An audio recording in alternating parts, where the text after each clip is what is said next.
Hello， 大家好。九巴喺2003年引入全港第一部配備長直梯嘅歐盟3型12米巴士，為香港巴士歷史帶嚟新一頁。直梯巴士一方面帶嚟較舒適嘅乘車環境，亦同時令每部巴士嘅載客量減少。2008年，歐盟4型引擎嘅出現，令巴士嘅廢氣排放得到顯著改善。今集會同大家回顧各款歐盟3型同歐盟4型嘅12米巴士。早年購入長直梯巴士，據講有幾個原因。首先，上一代嘅螺旋形樓梯部分梯級表面闊窄不一，從而增加乘客上落時跌倒嘅風險。相對之下，長直梯嘅梯級闊度同高度都相同，從而提高安全。其次，受到多條鐵路通車帶嚟嘅競爭影響，巴士公司希望透過提供舒適嘅乘車環境留住乘客。再者，直梯巴士車身較闊，有助加快乘客上落嘅速度。因此，九巴率先購入幾百部配備長直梯嘅巴士，並稱為超直巴士。其後多間巴士公司亦都跟隨購入。因應樓梯長度增加，12米長直梯巴士嘅載客量比配備螺旋形樓梯嘅12米巴士少10幾人。一般配置係上層53個座位同下層27個座位。若果配備行李架，載客量甚至會少過120人。所以當時嘅城巴同新巴購入28部長直梯版本 N5 512米之後，就冇再購入長直梯巴士。有關情況喺曲樓梯同改良版方梯出現之後先至得到改善。另一方面，歐盟3型同歐盟4型引擎之間亦有顯著分別。除咗廢氣同污染物排放大幅減少之外，佢嘅引擎聲亦都有變化。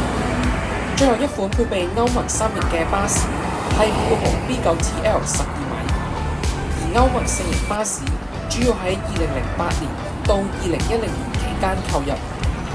隨着政府宣布歐盟3型同歐盟4型巴士無法再續牌，現時仍然行走嘅巴士將會喺2025到2027年期間退役，接下嚟將會逐一介紹。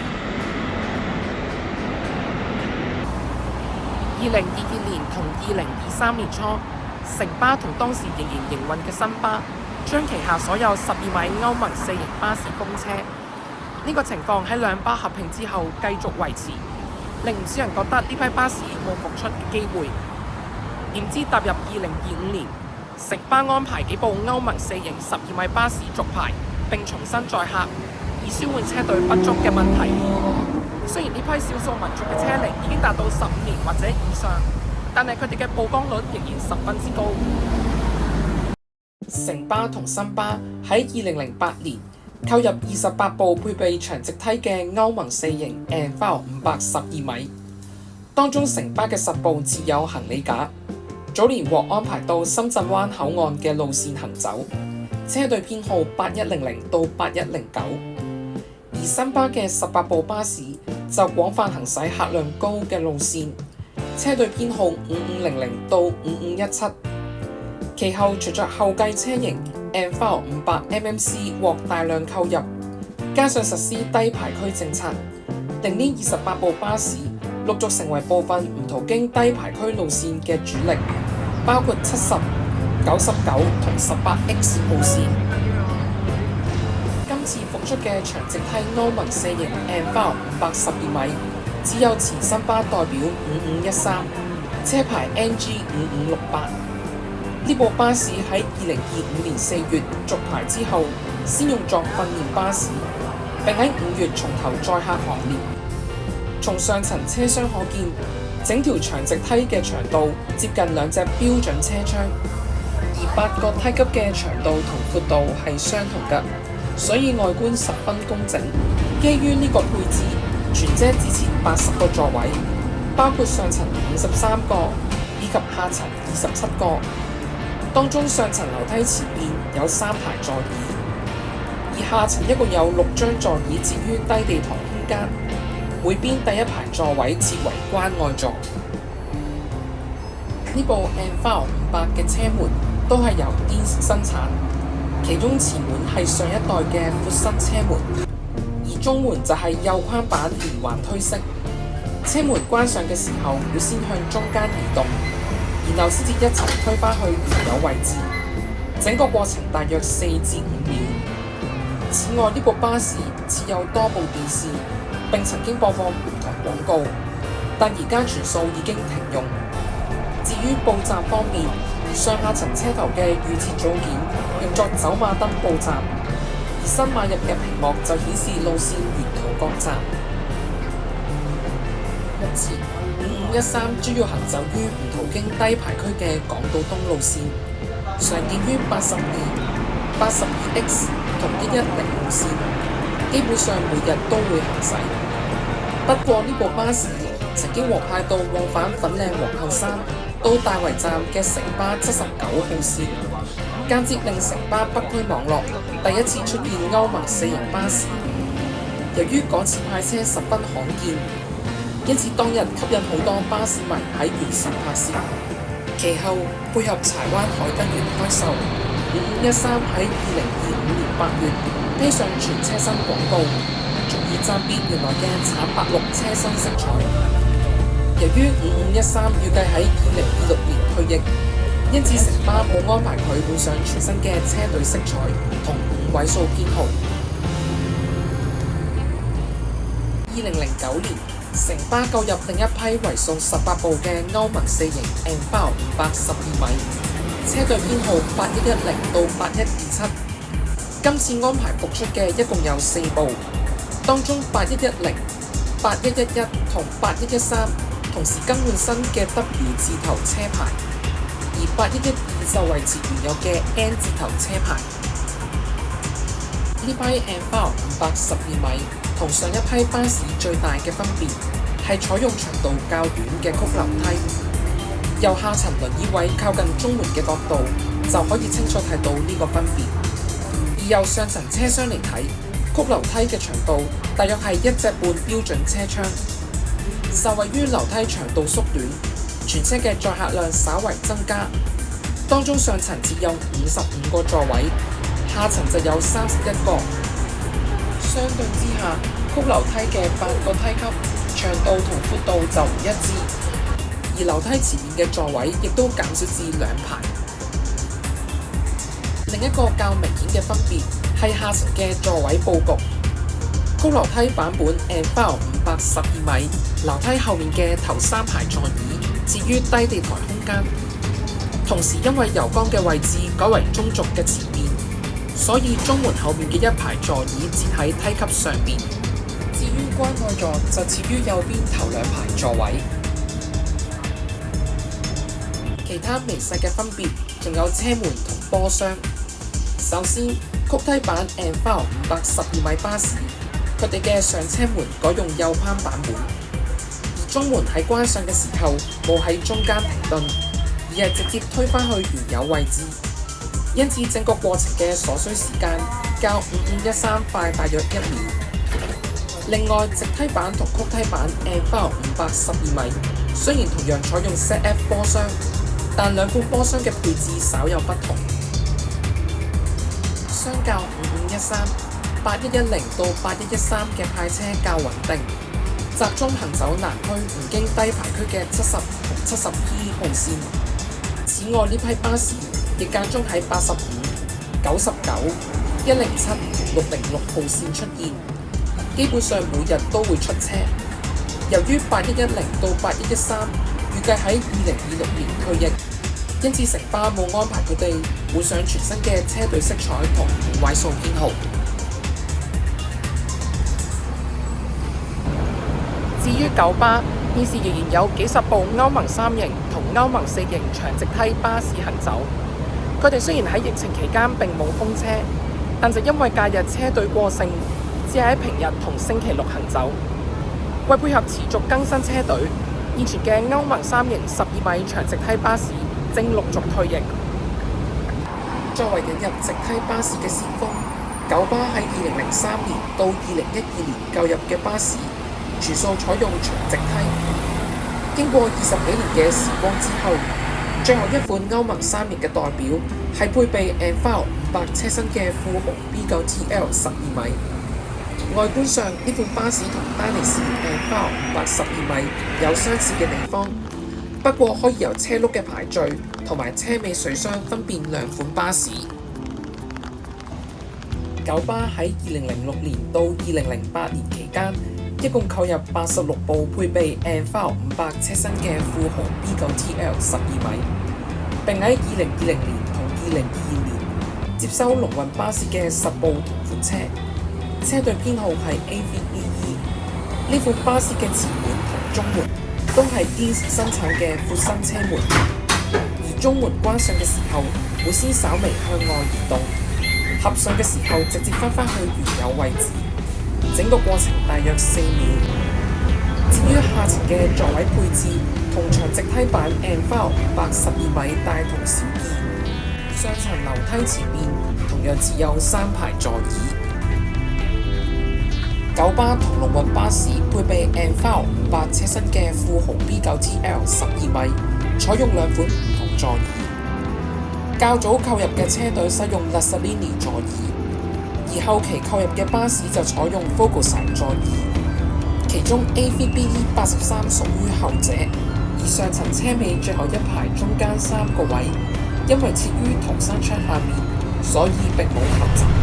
至於車頭嘅布罩配件，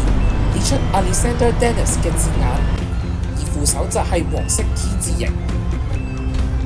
另外，呢批 Enviro 500車身嘅富豪 B9TL 12米，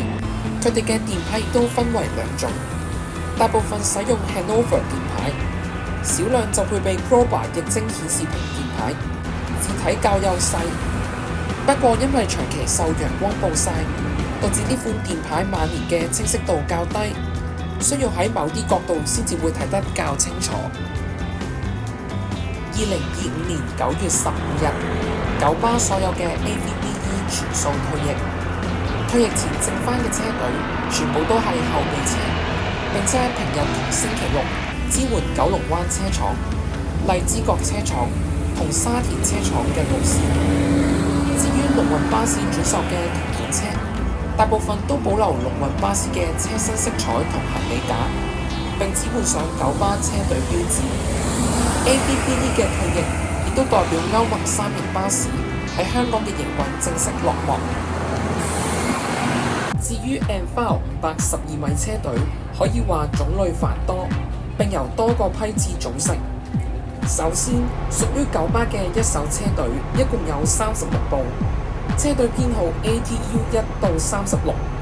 當中頭10部車已經退役或者轉為訓練巴士。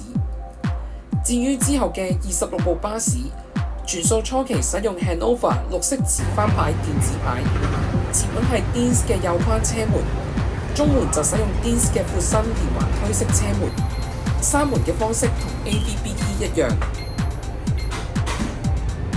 呢批巴士同城巴5513嘅其中一個較大分別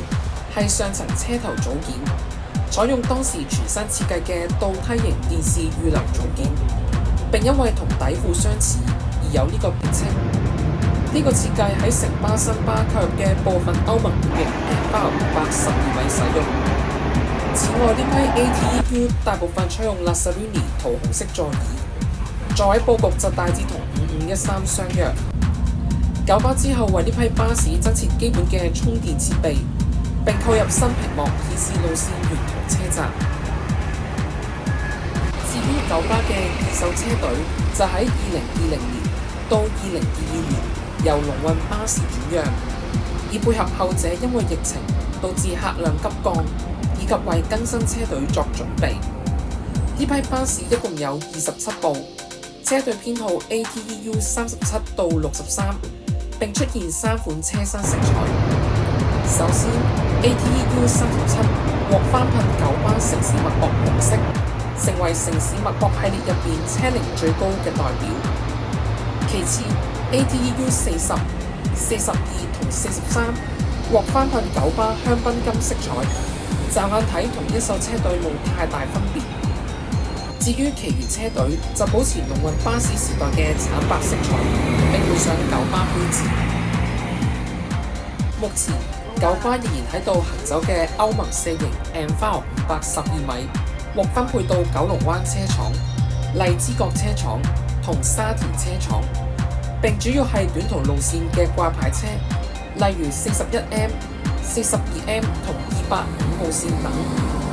至於獲編為後備車嘅巴士，就會支援唔同路線，以舒緩平日較高嘅用車需求。部分巴士例如 ATEU 12喺晚年換上 Hanover 橙色 LED 電牌，而所有二手 ATEU 都已經拆除行李架，所以載客量同一手 ATEU 相同，即係上層53個座位，下層27個座位，並可以容納44個企位乘客，全車接載124人。除咗上述兩款巴士之外，九巴仲購入22部斯堪尼亞 K310UD 12米，係全港唯一購入呢一個車型嘅專營巴士公司，車隊編號係 ASU。斯堪尼亞 K310UD 同樣採用直樓梯，上層車頭只有報站顯示屏而不設電視。至於前門同中門，採用 DINS 生產嘅有框車門，中門關上嘅方式就係慢慢推向中間，然後直接返去原有位置。至於車廂嘅座位佈局，同剛才介紹嘅 ENVAO 512米同富豪 B9TL 12米相若，下層設有43個企位。目前仍然喺度行走嘅斯堪尼亞 K310UD 12米，全數屬於荔枝角車廠。佢哋以後備車身份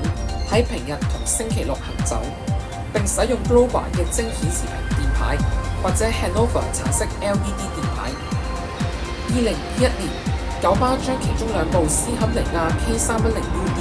轉售俾陽光巴士，以供後者開拓更多觀光服務。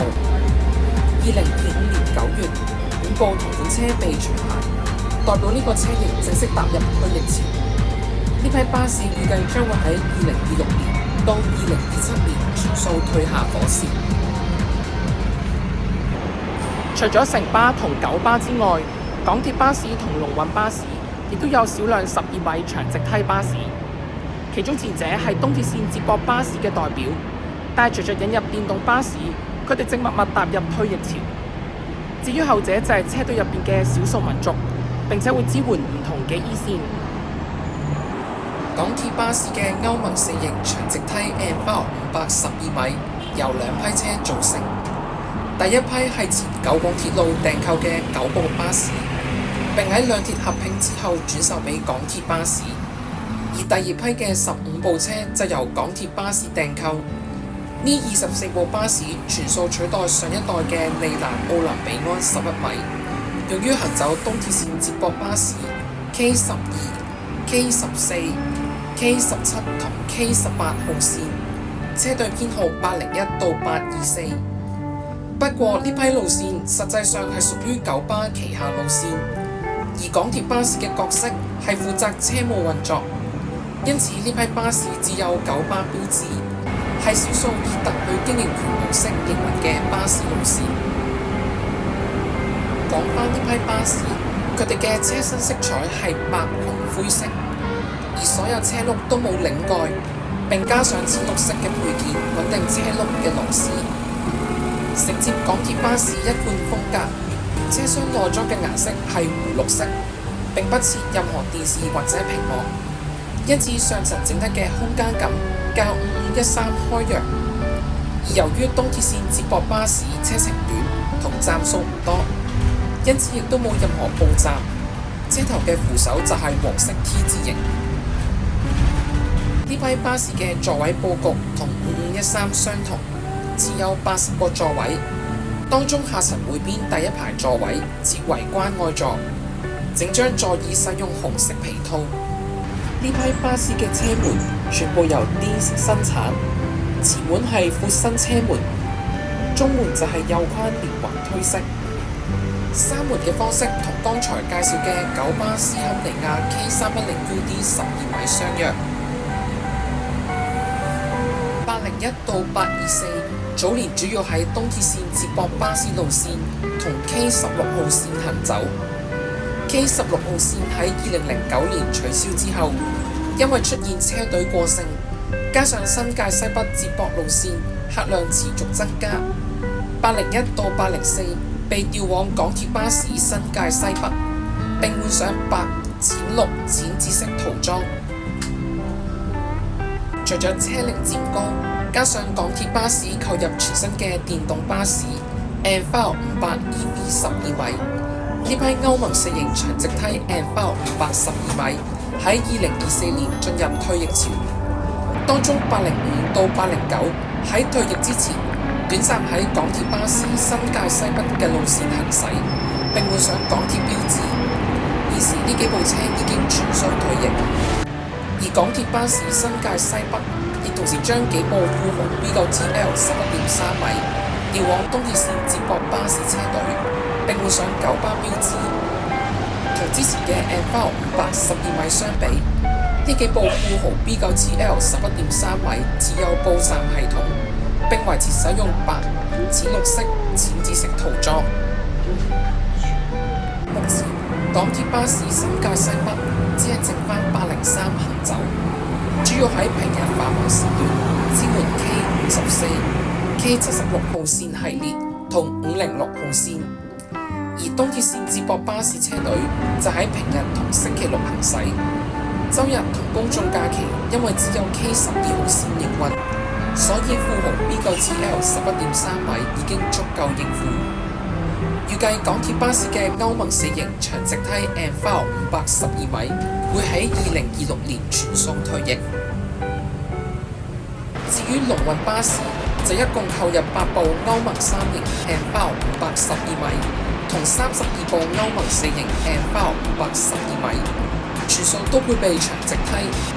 歐盟3型版本嘅車隊編號係801到808。而歐盟4型版本嘅車隊編號就係8401到8432，801到808喺2024年或之前退役，而8401到8432嘅批次入面，而家只係剩返8416到8420，仍然喺龍運巴士服役，並喺2024年更改車隊編號為 UE4T16到20。呢5部歐盟4型 Enviro 500 12米嘅車身，披上龍運巴士上一代嘅車身色彩，並且仍有通天巴士 Airbus 嘅標誌。同九巴嘅同款車相比， UE4T16到20嘅下層樓梯後面設有行李架，長度橫跨6張座椅，並使用 Focusrite 桃紅色座椅，所以呢批巴士下層只有21個座位。並且只有左邊第一排座椅設為關愛座。至於上層佈局就同九巴嘅歐盟4型 Enviro 500 12米分別不大，同樣設有53張座椅，同配備倒梯型電視預留組件。而前門同中門同樣由電線生產，中門嘅關門方式就同 AVBE 相若。目前 UE4T16到20只會行走 E 線同 S 線，全數屬於後備車，並較常於 E32、E33、S1 同 S64號線出現。預計呢5部巴士將會喺2026年到2027年期間退役。總括嚟講，長直梯巴士的確帶嚟較舒適嘅乘車環境，但相對地佢哋嘅載客量卻較低。繁忙時段較難快速疏導乘客。為解決上述問題，除咗引入改良版方梯嘅12米巴士之外，亦都出現載客量超過140人嘅12.8米巴士。然而，最近購入嘅12米新能源巴士，佢哋嘅載客量只有115至122人。相信待新能源巴士進一步發展，載客量將會有改善。今集嘅內容大概嚟到呢一度，記得 comment、like、share 同埋 subscribe 金堅遊靈物語，同撳隔離個鐘仔。我哋下次再見，拜拜。